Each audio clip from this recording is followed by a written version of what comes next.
थोड़ा झूठ कभी जरूरत पड़े बोल सकते हो, क्योंकि 100% सच बोलने में भी बहुत विवाद है।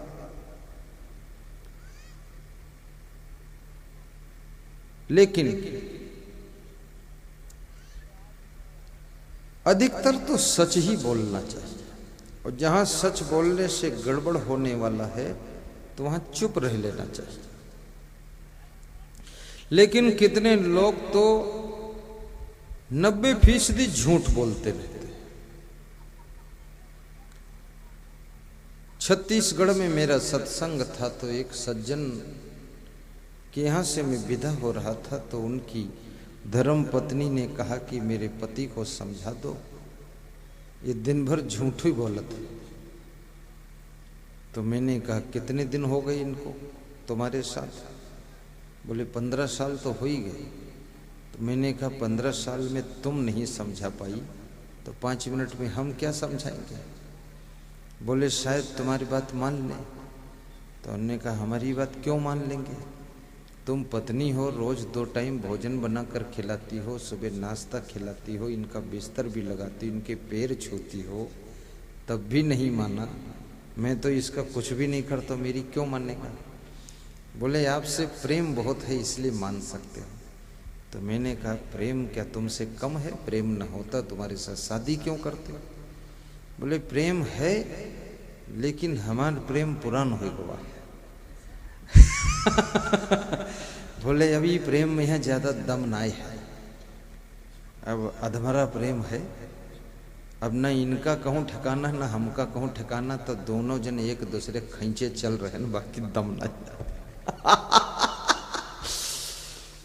कई बार ऐसा भी होता है, शुरू में बड़ा प्रेम होता है और बीच में जो है धीरे धीरे प्रेम कम हो जाता है। जब प्रेम कम हो जाता है तो एक दूसरे को ढोना पड़ता है, एक दूसरे को ढोना पड़ता है। पति पत्नी को ढोता रहता है और सोचता है क्या करूं, निभाना पड़ेगा, मजबूरी। और पत्नी भी सोचती है अब अगर इसको छोड़ूं तो जाऊं कहाँ, क्योंकि कोई अब मिलेगा भी नहीं। तो इसी को ढोते रहो, नालायक पति को। दारू पिए तो भी ठीक है, कम से कम मांग में सिंदूर तो रहेगा। और दारू भी पिएगा कभी तो नशा उतरेगा, जब नशा उतरेगा तब मैं अपना नशा इसके ऊपर चढ़ा दूंगा। तो ये बहुत मजे की बात है। प्रेम तो जर्जर हो गया, दफनाने योग्य हो गया। इसलिए कई पति पत्नी 50 साल की उम्र के बाद पास पास बैठते भी नहीं। पत्नी ई गेट पर बैठत तो पति वही गेट पर बैठत। उनसे पूछो अलग अलग काहे बैठो? बोले अब बैठक वक्त खत्म हो गया, अब देखे के मन नहीं, तुम बैठक बताओ थे। तो हमने कहा ये कब से ऐसा हो गया? बोले सब झंझट फालतू है, ढो रहे हैं इनको, आशीर्वाद। आओ विराजो, बैठो।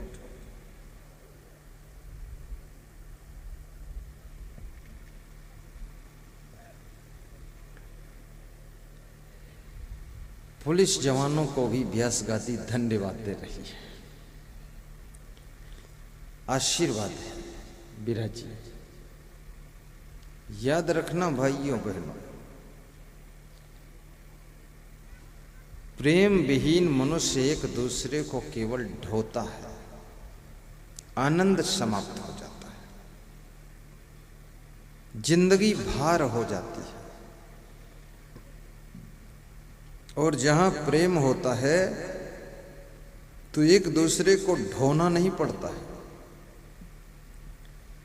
एक दूसरे के साथ में जिंदगी बहार बन जाती है, त्योहार बन जाती है, जिंदगी में आनंद आता है।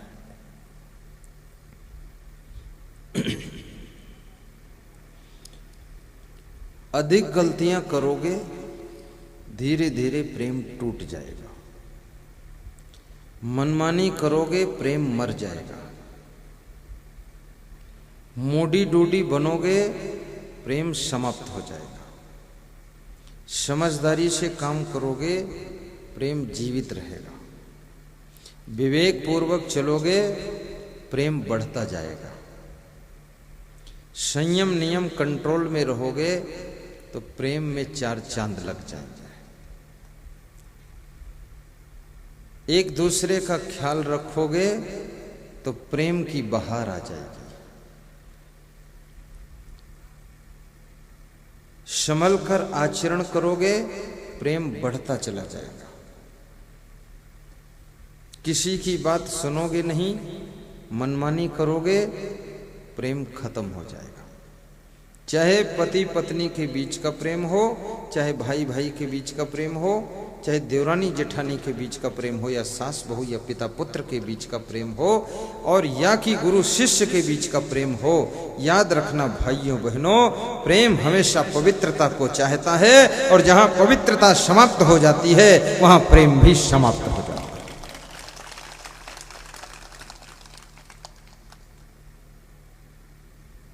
निष्कपट हृदय और पैसे का भी लालच मत करो, चोरी मत करो। क्या करोगे? अभी आपको अगर रावण के पास में इतना पैसा था, सोने का भवन था, सोने का बेड था, सोने की कुर्सी, सोने की टेबल, सोने की थाली। अरे सोने के जब भवन थे तो बात थाली वाली बात करना फालतू, तो टाइम पास करना है। जिसका घर ही सोने का है तो थाली कोई लोहे की थोड़ी होगी, वो भी सोने की होगी। हाँ, ये भी होता है किसी किसी का मैटर कि सोने का घर हो तो उसको पत्तल में भोजन खाने में मजा आता है। कितने बड़े बड़े मकानों वाले लोग पिकनिक मनाने जाते हैं तो जंगलों में बैठकर, घास पर बैठकर, जमीन पर बैठकर, और वहाँ कुछ बनाकर और पत्ते में लेकर खाते हैं और कहते अब आनंद आया। तो आनंद क्यों आया? सोने की थाली में, चांदी की प्लेट में, महलों में बैठकर और टेबल पर बैठकर खाने में उनको आनंद नहीं आता था, और वहाँ जंगल में किनारे बैठ करके और पत्ते पर रख करके खाने में आनंद आ रहा है। आनंद वानंद नहीं, केवल बौड़म बाजी है, फालतू वहाँ टाइम पास करने गए हैं। आनंद क्या आया है? ये घर में कौन परेशानी थी? वहाँ खीसे काटते घूम रहे हो, पिकनिक मना रहे हो। फिर आखिर एक दिन पिकनिक मना लोगे, 2 घंटे पिकनिक मना लोगे, 2 घंटे एक दिन, 3 महीने बाद वहाँ जंगल के किनारे बैठकर पेड़ के नीचे खा लोगे। बाकी रोज तो घर ही में खाना पड़ेगा, घर ही में रहना पड़ेगा। तो घर में अपने मन को पवित्र कीजिए और प्रेम से जिंदगी जियो, और भाव के साथ में जैसी भी थाली बर्तन है उसमें बैठ करके प्रेम से भोजन कीजिए, तो घर में कोई आनंद की कमी नहीं, घर में भी आनंद। सोने की लंका में सुख नहीं है और सुदामा की झोपड़ी में भी दुख नहीं है। इस बात को याद रखना। सुख का संबंध मकान से और झोपड़ी से नहीं है, सुख का रिश्ता अमीरी और गरीबी से नहीं है, सुख का रिश्ता गाड़ी और पैदल से भी नहीं है। सुख का रिश्ता तुम्हारे मन की पवित्रता से है। जब मन निर्मल होता है वहीं पर सुख का शुभारंभ हो जाता है। चाहे झोपड़ी हो चाहे महल हो, आपका मन पवित्र है तो वहां पर सुख का जन्म हो जाता है।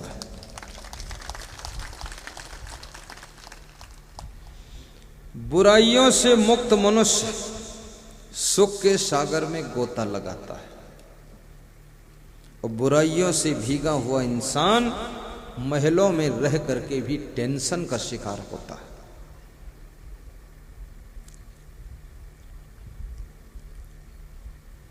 दूर करो अपनी गलतियों को, दूर करो अपनी बुराइयों को, दूर करो अपने अवगुणों को। तुम घर में रोज झाड़ू लगाते हो, सुबह लगाते हो, फिर दोपहर में लगाते हो, फिर शाम को लगाते हो। 3-3 बार घर को झाड़ू से साफ करते हो। ये कचरा आता कहाँ से? मैंने देखा गाड़ी इतनी बंद रहती है, उस बंद गाड़ी के अंदर भी कचरा आ जाता है। एसी रूम के अंदर भी कचरा आ जाता है, धूल आ जाती है। कोई खिड़की खुली नहीं, दरवाजा खोला नहीं, फिर भी उसमें धूल घुस गई, पोंछना पड़ता कपड़े से। ऐसे ही जब 3-3 बार अपने घर को झाड़ू से साफ करते हो, पोंछा लगाते हो, तब घर क्लीन होता है। तो आपकी जिंदगी का महल भी तो सत्संग का झाड़ू लगाने की जरूरत है, अन्यथा ये गंदगी का ढेर हो जाएगा। इसमें 3-3 टाइम सत्संग का झाड़ू लगाइए तो आपकी जिंदगी चमचमाती रहेगी। अब झाड़ू कैसे लगाओगे? सुबह भी सत्संग सुनो, दोपहर में सुनो, शाम को सुनो, जब टाइम पाओ तब सुनो। सत्संग कैसे सुनोगे? इसमें ऐसे कितने लोग हैं जिन्होंने टीवी में हमको देखा है? दोनों हाथ ऊंचे करो जरा। जिन्होंने टीवी में मेरा प्रवचन सुना है, आस्था भजन चैनल में रात 9 बजे और आस्था चैनल में शाम को 6:50 पर, दोनों हाथ ऊपर उठाओ पूरा। इतने लोगों ने सुना। चलो 60% लोगों ने सुना। यूट्यूब में भी प्रवचन आता है, मोबाइल में यूट्यूब मेरा नाम सर्च करो, असंग, बस आ जाएगा। यूट्यूब में कितने लोगों ने प्रवचन सुना है? हाथ उठाओ। वाह। तो बाकी लोग नहीं सुनते हो तो क्या सुनते हो? आज से संकल्प लो तुम भी सुनना यूट्यूब में। कितनों के पास तो मोबाइल ही नहीं है। यूट्यूब बताते उनके टायर ट्यूब नहीं।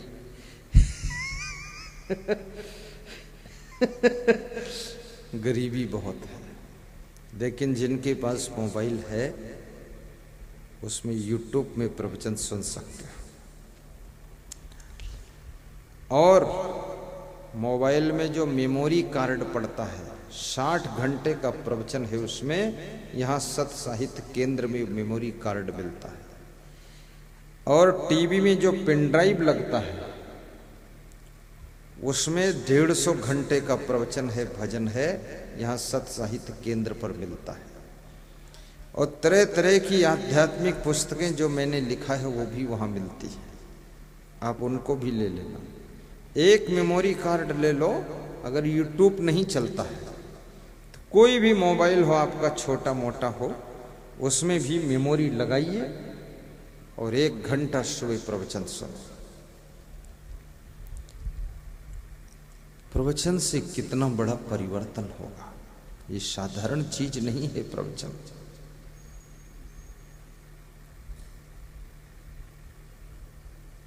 सत्संग में आए यदि तू मौका निकाल के, सत्संग में आए यदि तू, धन्यवाद, मौका निकाल के, सत्संग में आए यदि तू मौका निकाल के, सत्संग में आए यदि तू मौका निकाल के, अखियां खुल जाए तेरी फौरन उजाल से, अखियां खुल जाए तेरी फौरन उजाल से, अखियां खुल जाए तेरी फौरन उजाल से, सत्संग में आए यदि तू मौका निकाल के, सत्संग में आए यदि तू मौका निकाल के। ताश मत खेलना, जुआ कभी मत खेलना। जो बहुत लालची लोग होते वो जुआ खेलते। जुआ खेलकर कोई धनवान बन नहीं सकता, दारू पीकर कोई बलवान बन नहीं सकता। ये अटल सत्य नियम है कि बिना गुरु कृपा के कोई महान बन नहीं सकता, महान बन नहीं सकता।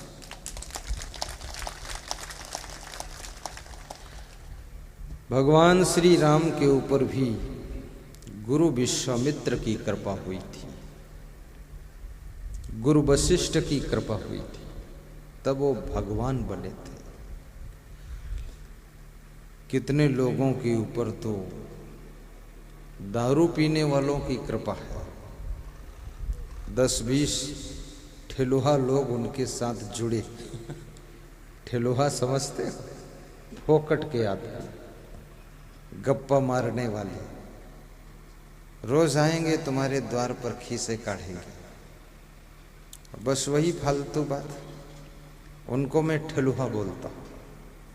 ठेलुहा जो फोकट के आदमी होते हैं, अनावश्यक बातें करते हैं और फिर भांग खाना, दारू पीना, गांजा पीना, सिगरेट पीना, इसमें आपको गिराते हैं। और यदि आप 50 रुपए की सिगरेट रोज पीते हो, एक सिगरेट कितने की मिलती है नेपाल में? 5 रुपए की है, नेपाली 5 रुपया। 10 सिगरेट पीते तो 50 रुपए की पी जाते हो। और गुटखा खाते हो 10-20 रुपये का, तंबाकू भी खाते हो, यदि 100 रुपये का नशा करते हो तो साल में 36,000 का नशा हो गया। अब ये अगर नशा छोड़ दो गुरु के चरणों में तो 36,000 रुपये में 2 साल के पैसे इकट्ठे करो तो एक मोटरसाइकिल ला सकते हो, और 4 साल के पैसे इकट्ठे करो तो मेरा सत्संग करा सकते हो। यदि 10 साल के पैसे इकट्ठा करो तो छोटा मोटा मकान भी खड़ा कर सकते हो। ये कितनी बड़ी बात है। बूंद बूंद टपकने से घड़ा खाली हो जाता है और बूंद बूंद भरने से घड़ा भर भी जाता है। पैसा कमाना सार्थकता नहीं है, पैसा बचाना सार्थकता है। और पैसा बचाना भी सार्थकता नहीं है, पैसा सही जगह पर खर्च करना सार्थकता है। पैसा खर्च कहाँ करना है आपको? आपको पैसे से जमीन खरीदना है कि पैसे से मकान बनाना है कि पैसे से गाड़ी लाना है कि पैसे से साड़ी लाना है कि पैसे से दारू पीना है कि पैसे से ऑर्केस्ट्रा कराना है कि पैसे से प्रवचन कराना है? पैसा अगर सही जगह खर्च करने की कला आ गई तो तुम्हारी जिंदगी तो धन्य होगी ही, साथ में हजारों की जिंदगी भी धन्य हो जाएगी। आज यहां पर जो प्रोग्राम हो रहा है, इसमें जिन जिन लोगों का पैसा खर्च हो रहा है और इतना बड़ा समागम, तो कितने लोगों की जिंदगी धन्य हो गई है। ये 1,500 लोग बैठे हुए हैं, विभिन्न गांवों से लोग आए हैं, इनकी जिंदगी पर कितना प्रभाव पड़ेगा। पैसा दारू पियोगे तो भी खर्च होगा, पैसा दूध पियोगे तो भी खर्च होगा, और पैसा सत्संग कराओगे तो भी खर्च होगा, पैसा ऑर्केस्ट्रा डांस कराओगे तो भी खर्च होगा, और पैसा वेश्यालय जाओगे तो भी खर्च होगा, और पैसा मंदिर में जाओगे वहां भी दक्षिणा दोगे तो खर्च होगा। पैसा तो खर्च होगा, लेकिन जब पुण्य के कार्य में पैसा खर्च होता है तो लोक परलोक को संवार देता है, और जब पाप के कर्मों में पैसा खर्च होता है तो आपका लोक परलोक भी बिगाड़ देता है। पैसा दुधारी तलवार है, आपका कल्याण भी कर सकता है और आपको नरक में भी ढकेल सकता है। एक आदमी बाजार गया तो वहां तलवार बिक रही थी, तो उसने तलवार बेचने वाले से पूछा, ये तलवार क्या काम करती है? तो तलवार बेचने वाले ने बताया कि ये चोर को मारती है, डाकू को काटती है, और जो इसको खरीदता है उसकी रक्षा करती है, ये घर को बचाती है। तो उसने कहा कि ये तलवार हमको दे दो, कितने पैसे लोगे? तो बोला कि 1000 रुपये की एक तलवार। बोले तुरंत दे दो। तुरंत पेमेंट किया और तलवार ले लिया। तलवार लेकर घर में आया।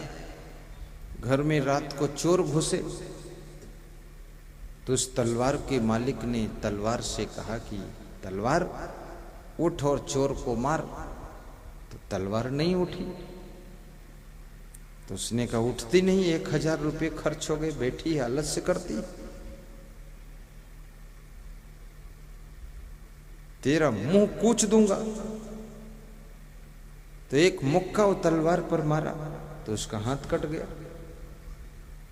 तो फिर लात मारी तो उसका पैर कट गया।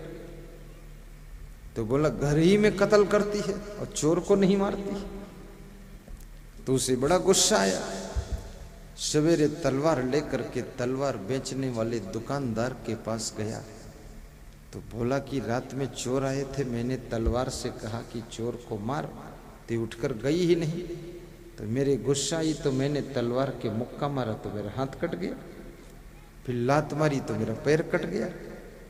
तो दुकानदार ने कहा कि तुम मूर्ख आदमी हो, ये आदेश से थोड़े मारती है, इसको हाथ में उठा के मारना पड़ता तब मारती है। तो बोले इसने तो मेरे हाथ पांव काट दिए। बोले तुमको तलवार चलाने की कला नहीं है, इसलिए तुम्हारे ही हाथ पांव कट गए। जिसको धन खर्च करने की कला नहीं है उसका धन उसी को बर्बाद कर देता है, इसलिए धन खर्च करने की कला। धन दुधारी तलवार है।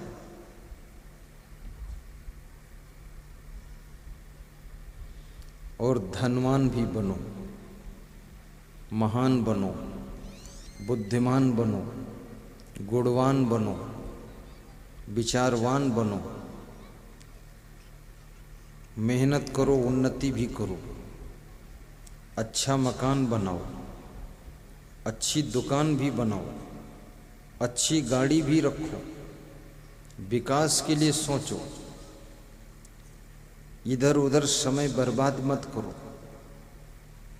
घूमने की आदत छोड़ो, फालतू बातें मत करो, गप सप लप मत करो, जिंदगी को सुधारो, संवारो, समय का सदुपयोग करो, भोजन कम करो,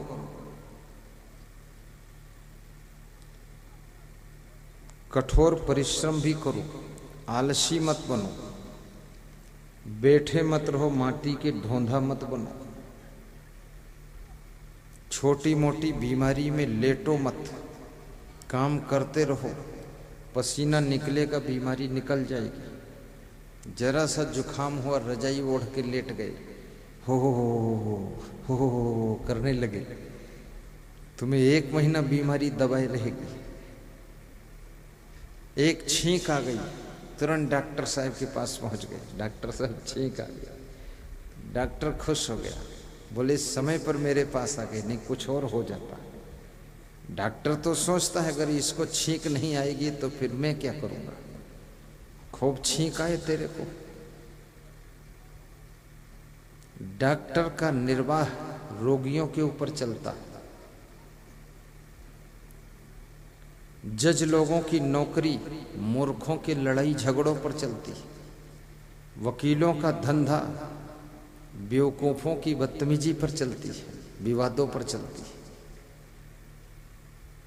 अगर लोग मूर्खता न करें, विवाद न करें तो वकीलों की संख्या कम हो जाए। लोग लड़ाई झगड़ा न करें तो जज लोगों की भर्ती कम हो जाए। लोग आपस में बेईमानी बदतमीजी न करें, चोरी डकैती लफंगे बाजी न करें तो पुलिस को रेस्ट मिल जाए। और लोग यदि ईमानदारी, वफादारी, जिम्मेदारी से रहें तो सबकी जिंदगी का दुख भी खत्म हो जाए, दुख भी खत्म हो जाए। इस आदमी से बड़ा कोई निकम्मा नहीं, बहुत आलसी आदमी, काम करने के नाम पर जीरो और बातें करने में हीरो। बातें करेंगे तो लगता है बादल फाड़ देंगे, अब काम करने के हुआ तो अपना पाजामा ही फाड़ दिया। बहुत नालायक नंबर 1 के। जिस दिन काम करने का अवसर आया बस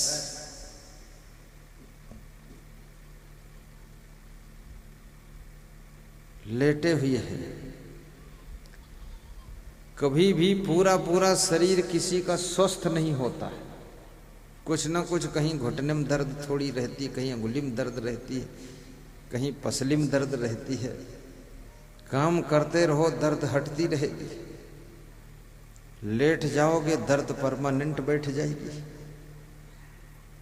जिनके घुटने में दर्द है अब घुटना लेकर बैठ गए, अब तोता पाल लिया है, अब उस तोता को सिखा रहे पट्टे सीताराम।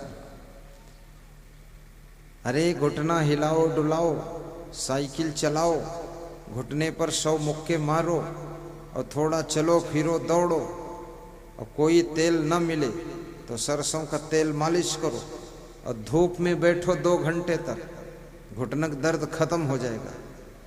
लेकिन अब घुटना लिए बैठे ऐसे पकड़ के, हे घुटना देवता शांत रहना, तुम्हारा घुटना जिंदगी भर ठीक नहीं होगा। घुटने को मोड़ो भी, फैलाओ भी, चलो भी, और इसपे 100 मुक्का रोज मारो। घुटना को ऐसे कर लो, ऐसे मारो, ये ठीक रहेगा। उसमें मांस जाम हो गया, मोड़ते तो हो नहीं। और साइकिल चलाने से घुटना दर्द जड़ से खत्म होता है। रोज साइकिल चलाओ, महिलाएं भी चलाएं साइकिल, क्या बुरा। कहीं ना जाएं तो वहीं खड़ी खड़ी साइकिल पर पांव घुमाएं, उससे भी फायदा है। मेन चीज घुटना राउंड लेना चाहिए। और हंसना भी चाहिए। कितने लोग ऐसे बैठते हैं लगता है कि मरघट पर बैठे। कभी हंसते ही नहीं, बड़े बड़े मुंह फुला फुला कर बैठते। अब घर भर एक कोई मॉडल, पति भी वही मॉडल, पत्नी वही मॉडल। पत्नी किचन में मुंह फुला के बैठी और पति द्वार पर कुर्सी डाल के बैठा। कुर्सी डालकर क्यों बैठे हो? यहां से उठते क्यों नहीं हो? उठ के निकलो, उधर काम करो, बैठते क्यों हर समय हो? बैठने से बहुत बीमारियां आती हैं। बैठने से रोगों को न्योता मिलता है, निमंत्रण मिलता है। और चलने फिरने हिलने डुलने से अच्छे स्वास्थ्य की प्राप्ति होती है। इसलिए चलना फिरना चाहिए। कितने लोग 12-12 घंटे लेटे रहते हैं, उनका कोई ठिकाने नहीं। जब देखो तब लेटे। उनसे पूछो क्यों लेटे हो? बोले खाली थे तो लेट गए। तो खाली थे तो पैदल थोड़ा टहल लेते। अरे बोले थोड़ा आलस्य आ गया। ये रोज तुम्हारे थोड़ा आलस्य आता है। गुजरात में बैठे बैठे लोगों ने 2.5 कुंटल वजन बढ़ाया। एक महिला का वजन 1.5 कुंटल। वो महिला चलती है तो ऐसे नहीं लगता कोई पत्नी जा रही, ऐसे लगता कोई हथनी जा रही।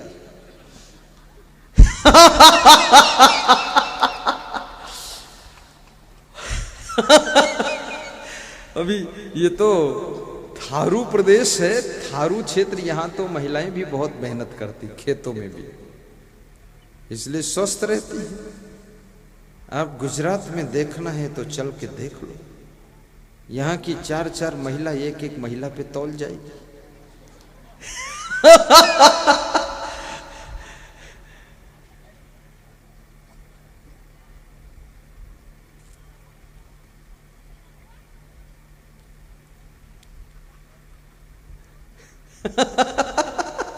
अभी भी लोग हंस रहे हैं। हंसने के लिए मैं रुका हूं। हंस लो पूरा, फिर चालू करेंगे। जल्दी काहे? अरबर कहे कि यार कि आगे बढ़ जाओ, नहीं बढ़ी आगे, टाइम मिला है, हंस लो पूरा, जब शांत हो जाए हंसी तब आगे चालू करें।